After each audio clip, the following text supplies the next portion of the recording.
warahmatullahi wabarakatuh. Perkenalkan, nama saya Cindy Alicia Munte dengan NIM 210304165 dari kelas 4 RIK AMGT 3 dengan program studi manajemen dan dosen pengampu Bapak Iqbal Ahmad SEMM.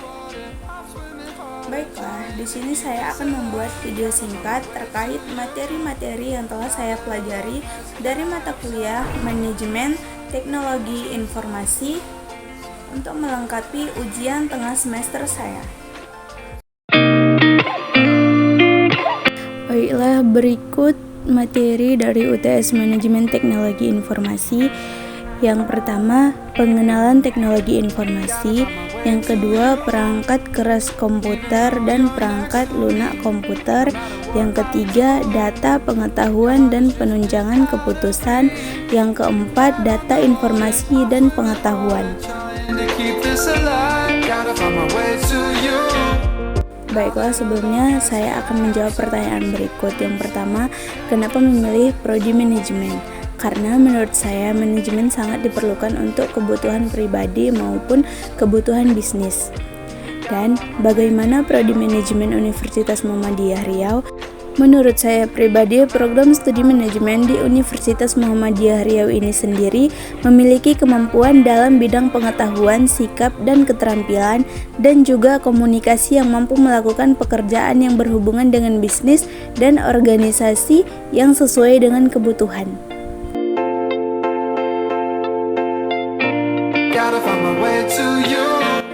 Materi yang pertama yaitu pengenalan teknologi informasi.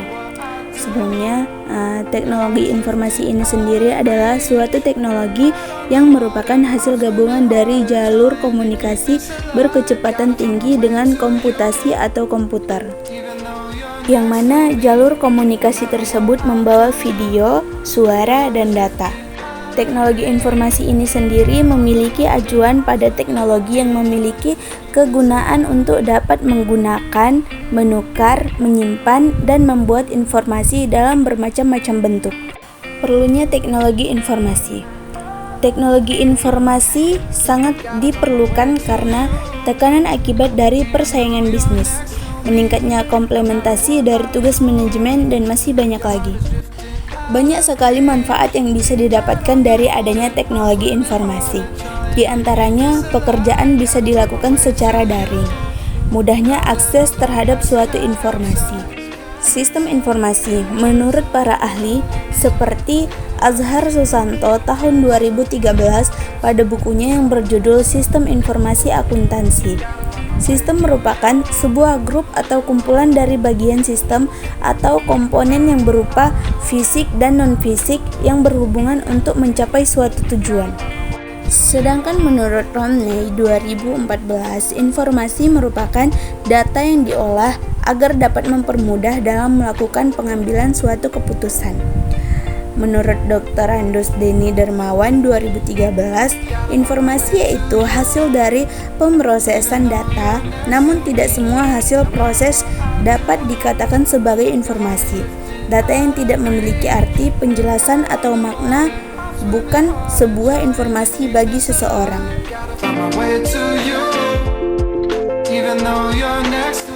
Untuk materi yang kedua ada perangkat keras komputer atau hardware dan perangkat lunak komputer atau software. Yang pertama adalah komponen hardware. Komponen hardware disebut juga perangkat keras yang di dalamnya terdapat input dan output. Perangkat input atau perangkat masukan adalah perangkat yang memiliki fungsi memasukkan data ke dalam sistem komputer.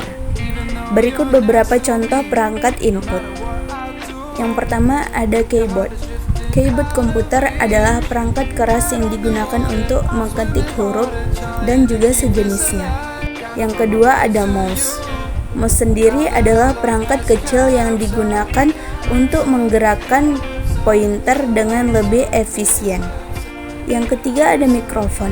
Mikrofon ini adalah perangkat yang digunakan untuk memasukkan suara agar dapat diproses oleh sistem komputer. Yang keempat ada scanner. Scanner adalah perangkat yang memiliki fungsi untuk menginput data seperti gambar dan masih banyak lagi. Yang kedua ada perangkat lunak komputer atau komponen software.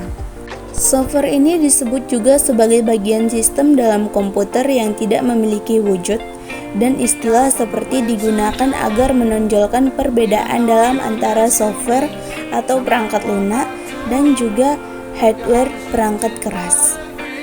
Adapun beberapa jenis aplikasi software, yaitu yang pertama perangkat lunak sistem operasi, yang kedua perangkat lunak driver, yang ketiga perangkat lunak aplikasi, dan yang keempat ada bahasa pemrograman.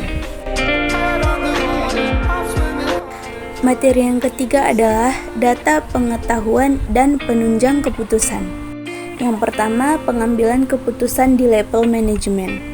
Pengambilan keputusan ini sendiri merupakan suatu hasil dari proses mental atau kognitif yang membawa seseorang yang terlibat ke dalam pemilihan sebuah rangkaian aksi dari beberapa alternatif pemecahan masalah yang ada. Semua proses pengambilan keputusan tentu menghasilkan suatu keputusan final. Keputusan dibagi menjadi 3 bagian. Yang pertama ada keputusan terstruktur, yang mana keputusan terstruktur ini merupakan keputusan yang rutin sehingga dapat membentuk sebuah program penyelesaian. Keputusan ini terjadi dan dilakukan terutama pada manajemen tingkat bawah. Yang kedua ada keputusan setelah terstruktur, yang mana keputusan ini merupakan perpaduan keputusan terstruktur dan tidak terstruktur. Keputusan ini umumnya bersifat rumit dan membutuhkan analisis serta pengalaman yang terperinci. Yang ketiga, keputusan tidak terstruktur merupakan keputusan yang tidak dapat diprogram dan tidak selalu dapat terjadi. Keputusan ini dapat terjadi dalam manajemen tingkat atas. Yang kedua, sistem penunjangan keputusan atau bisa disebut juga dengan Decision Support System atau DSS. Sistem penunjangan keputusan ini merupakan sistem yang dapat membantu pada saat pengambilan keputusan dalam bisnis atau organisasi. Sistem penunjang keputusan dapat digunakan pada tingkat manajemen, operasi, dan perencanaan. Sistem penunjang keputusan juga dapat digunakan untuk membantu mengambil keputusan dalam masalah yang memiliki kemungkinan berubah dengan cepat. Sistem penunjang keputusan dapat berupa komputer atau tenaga manusia atau bisa juga kombinasi dari keduanya. Baiklah, materi yang keempat ada data, informasi, dan pengetahuan. Yang pertama ada data. Data adalah bentuk informasi dengan bahasa tertentu yang telah diolah secara efisien. Dapat berupa subjek tunggal maupun subjek plural yang digunakan dalam suatu proses tertentu. Data dapat berupa informasi yang terdapat pada media transmisi dan komputer masa kini. Yang kedua ada informasi. Informasi adalah hasil dari data yang telah diproses sedemikian rupa sehingga dapat memberikan pengetahuan kepada orang yang menerimanya. Informasi didapatkan dengan cara mengumpulkan sekumpulan data dan merubahnya menjadi suatu bentuk yang memiliki makna. Informasi dapat dikatakan sebagai data apabila informasi tersebut dimasukkan ke dalam komputer dan jika data tersebut telah diproses, maka keluarannya akan bisa dikatakan sebagai informasi lagi. Informasi adalah kesimpulan dari suatu data. Data adalah kesimpulan informasi yang tidak berkaitan yang membuatnya tidak mempunyai makna sampai data tersebut telah dievaluasi. Yang ketiga ada pengetahuan, yang mana data dan informasi adalah dasar untuk pembentukan pengetahuan. Pengetahuan ini sendiri dapat didefinisikan sebagai informasi yang valid, kontekstual, relevan, dan dapat ditindaklanjuti. Selain itu, pengetahuan juga dapat diperlakukan sebagai objek yang dapat diperoleh, diintegrasikan, dan disebarluaskan sebagai komoditas dan menjadi produk yang dapat diperdagangkan. Pengetahuan juga dianggap sebagai informasi dengan makna.